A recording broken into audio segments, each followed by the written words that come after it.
Daniel chapter 2 outlines all the kingdoms from that point on, the major world powers that will hold sway over this earth. It's like a chronological timing of things, telling us each government that will succeed the other: Babylon, Persia, Greece, Rome, and then the feet of iron and clay. Interesting, when you enter the feet of iron and clay, you know you've entered a special period of time, because while the feet of iron and clay take over, that's when destruction happens. The Bible speaks of the seven world powers. It also speaks of, in the Bible, Revelation 17, an eighth king. And this king mirrors all the world governments. It mirrors that beast that Satan has authority over, which is all world governments. And so this eighth king eventually takes over. It somehow takes over and becomes an eighth king. And this aligns with the United Nations because it mirrors all the governments of the world, and it's an image of that.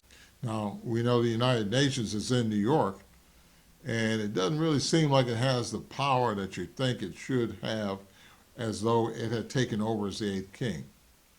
But when we look at this Trump administration and what they're doing, and how the NATO alliance and many others are realizing that they really can't depend on the United States. And the reason why they can't depend on it because they're such racist schizophrenics that they want to, instead of do what's right, they're involved with exalting leaders to maintain white supremacy. And it leads to more injustice and arrogance. And as we see in the case with Trump, it leads to just unsecure, unreliable actions, such as tariffing all the nations for no reason, just tariffing them. And then you got the things they're doing, bombing boats, people not firing on them, not firing a weapon at them, just killing people indiscriminately without giving them a trial to see what's going on, just murdering people in boats. I mean, they're doing bombing people in Nigeria. They're doing very schizophrenic things. What they're doing with Russia and everything, threatening the European nations and their security.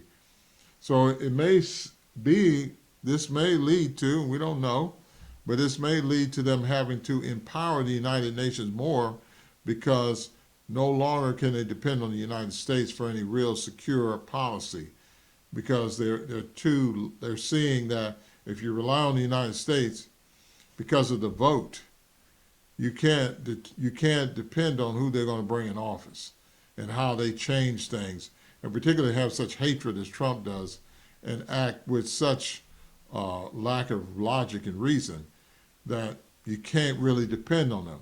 We'll see, but it would be a reason, wouldn't it, to give the United Nations more power in order to provide a more secure platform that they would want to have. So now I'm just looking at that and say, hey, that may be a way, and we'll see. And I was talking to someone else the other day, one of the Watchtower witnesses, and he was talking about that. He said, this Trump may bring about something. Don't know, but that's a possibility, and surely it's incentive for them to give the United Nations more power.